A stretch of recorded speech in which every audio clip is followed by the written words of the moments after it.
Signs. Ofa baiting Jessica served her time, and I slowly got my life back on track. Their restitution payments began to come in small increments each when a cold reminder of how far things had gone then, one day out of the blue, I received a letter from Jessica. Stared at the envelope for a long time before opening. Her handwriting, usually neat and bold, was shaky. Evan, it began. I've had a lot of time to think about this. I know. You probably don't want to hear from me, and I don't blame you. I didn't just steal your money. I betrayed you, and I made things worse by doubling down. Instead of admitting it, you didn't deserve any of this. I stopped reading for a moment, trying to process the unexpected sincerity. She continued, I was angry at you, but mostly because it was easier than admitting I was wrong sitting here. I can't pretend anymore. You were right to stand up for yourself. I was selfish, and I hurt you. I'm sorry. I don't expect forgiveness, but I had to say it. I read the letter twice, then folded it and set it aside. Her words felt genuine, but I didn't know what to do with them. A week later, Mom called. Jessica wants to see you, she said carefully. She says it's important. I don't know, Mom, I replied. What is there to say? Maybe it's not about saying anything. She said quietly. After a few days of wrestling with myself, I decided to go not for her, but for me. I needed to know if her apology was real or just another manipulation. When I arrived at the visiting area of the prison, Jessica looked different, her usual. Confidence was gone, replaced by a weariness I'd never seen before. Thank you for coming, she said softly. I sat down, not sure how to begin. She spoke first. I know I don't deserve your time, but I needed to see you. I needed to tell you face to face that I'm sorry for everything. Her voice broke as she continued. When I took your money, I thought it was the only way out, but it wasn't about surviving. It was about me being too proud to admit I screwed up, and when you confronted me, I lashed out because I hated myself for what I'd done. I didn't interrupt, letting her get it all out. I know I can't undo the damage, she finally said, but I want to make things right. No matter how long it takes, I just hope that one day you can see me as your sister again. For the first time in a long time, I saw a glimpse of the Jessica I used to know, the one who cared, who could admit when she was wrong. I don't hate you, I said, after a long pause, but it's going to take time. A lot of it. This didn't just break my trust, it broke the family. I know, she said. I'll work to fix it, I promise. I left that day feeling lighter, though far from healed. Her apology didn't erase what she'd done, but it was a start.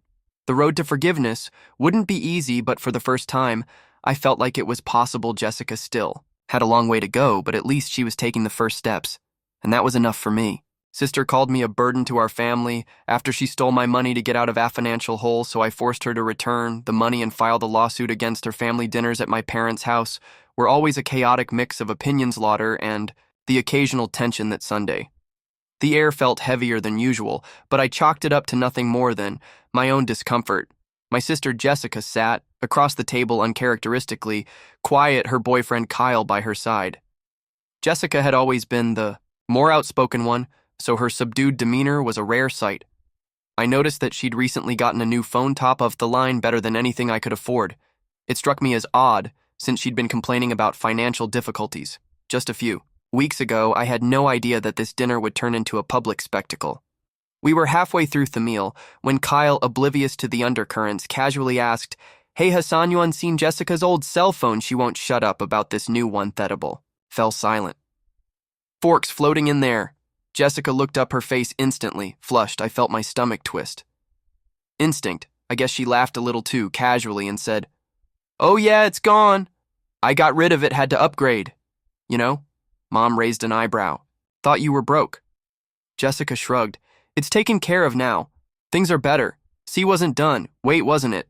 Just last week that you said you were drowning in debt. What changed? Jessica's face hardened. She looked right at me and said, Well, I found a solution. It took me a second to process the sharpness of her tone. What does that mean? I asked, feeling a knot form in my chest.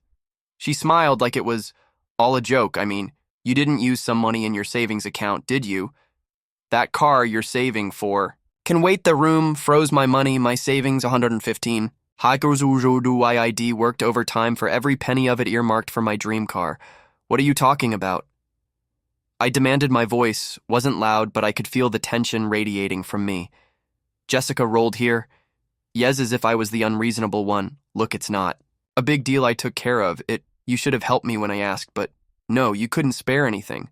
So I borrowed it, call it family redistribution or whatever. You'll survive, I could barely think. Mom gasped, and Dad mumbled something under his breath. Kyle looked horrified, like he wanted to sink into his chair. I stared at Jessica, trying to comprehend her audacity. You stole $155. 000 from me and you think it's no big deal? She didn't even Lynch, you're always whining about how hard you work, but you don't even contribute to the family. You're just a burden. The words hit me like a slap, but the anger boiling inside me kept me calm. I wasn't going to let her get away with this. Not this time. And that's how it all started. The room erupted into chaos. My mom started screaming. My dad demanded that Jessica explain herself, and Kyle just stared at this plate, probably wishing he was somewhere else. Meanwhile, I sat there, fists clenched, staring at Jessica like I didn't even know who she was. She didn't even look sorry, if anything. She looked annoyed, like we were making too big a deal out of her stealing 15 grand. I could feel my blood boiling. But I kept my voice calm when I spoke again. You stole my money to pay off your debts and buy a new phone, seriously. Jessica shrugged like it was obvious. Yeah, I had bills piled up. You don't understand the pressure I was under. And by the way, I've done more for this family than you ever did. That was it. I stood up so fast. My chair scraped the floor loudly. I can't believe you're trying to justify this. You're crazy if you think I'm just gonna let this go. She crossed her arms. What are you going to do? Cry about it, Sui. Everyone fell silent again. Jessica smiled, but I could see a flicker of uncertainty in her eyes. She didn't think I was actually going to do anything. It turned to my parents. You knew about this. My mom looked horrified, of course. Not Jessica? How could you? Jessica scoffed. Oh, don't act so shocked, Mom. He's always complaining about how much he's saving, like it's some great accomplishment. I just used it for something important. My father stood up and pointed at her. Important anew. Phone is important, Jessica, that's stealing, she rolled her. Yes, again, fine, whatever. I'll pay him back. I laughed bitterly. With what you were broke a week ago. Jess, do you even have a plan, or are you just going to wait for me to save up again and take that too? Jessica didn't answer. She just looked away, and for a moment I thought I saw guilt flicker across her face, but it was gone in an instant, replaced by the same arrogant smirk. Kyle, who hadn't said a word during the whole thing, finally spoke up. Maybe. We should go. This is getting kind of intense. Jessica grabbed her purse. Yeah, good idea. This whole thing is ridiculous. She turned to me as she got up. You're so dramatic. I'll get you your money. Eventually. Okay, chill out. Before I could say another word. She and C walked out. The front door slammed, and I was left standing there seething. My mom tried to calm me down, saying that Jessica would come to her senses, but I wasn't buying it. She'd stolen from me, humiliated me, and then had the nerve to call me a burden. If she thought I was going to let that go, she was dead wrong. I made a decision that night. I wasn't going to wait for Jessica to come to her senses. I was going to get my money back one way or another, even if it meant taking her to court. I spent the entire night seething. Sleep wasn't an option. My mind kept circling back to Jessica's smug face, her casual admission, and the way she brushed it all off. Like I was the unreasonable one. By morning, I'd made up my mind. If Jessica was going to pretend that stealing wasn't a big deal, I was going to make it one. The first thing I did was go through my bank accounts. Sure enough, 115. Our was gone. The transfer wasn't even subtle. It had gone straight into Jessica's account. She didn't even try to hide it.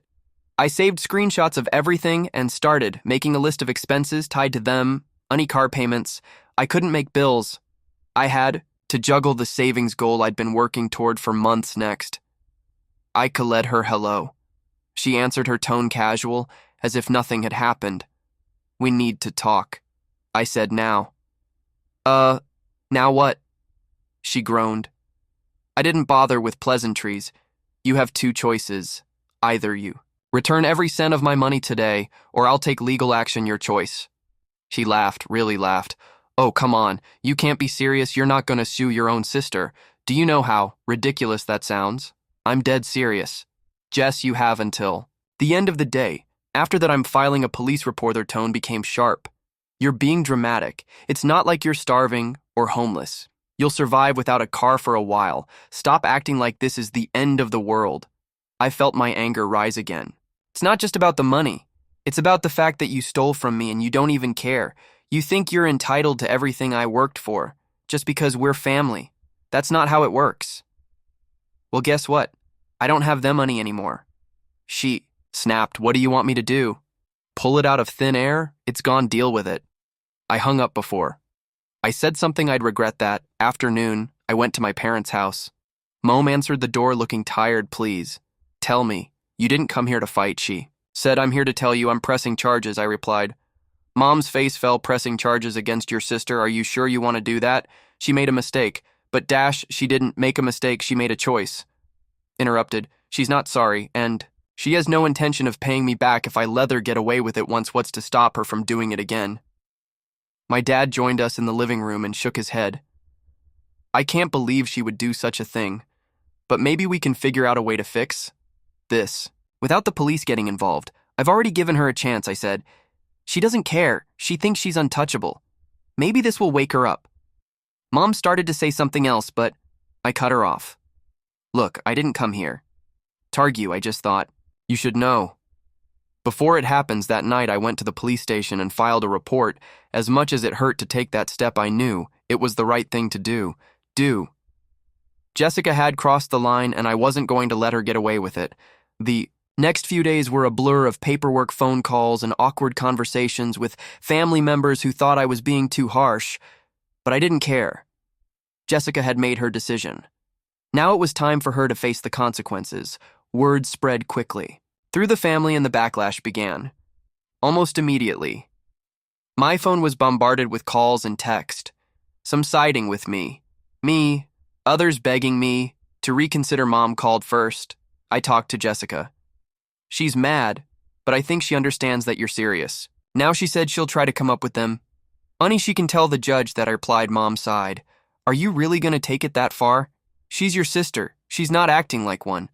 I said. Next up was my aunt, who had always been the unofficial family peacemaker. Honey, don't you think there's a better way to handle this? After all, family is all we've got.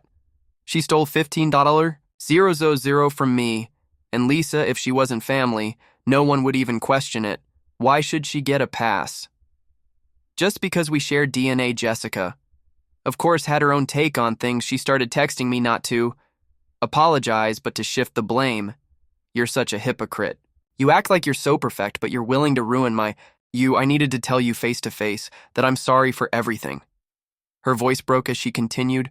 When I took your money, I thought it was the only way out, but it wasn't about surviving. It was about me being too proud to admit I screwed up, and when you confronted me, I lashed out because I hated myself for what I'd done. I didn't interrupt, letting her get it all out. I know I can't undo the damage, she finally said, but I want to make things right. No matter how long it takes, I just hope that one day you can see me as your sister again. For the first time in a long time, I saw a glimpse of the Jessica I used to know, the one who cared, who could admit when she was wrong. I don't hate you, I said, after a long pause, but it's going to take time. A lot of it. This didn't just break my trust, it broke the family. I know, she said. I'll work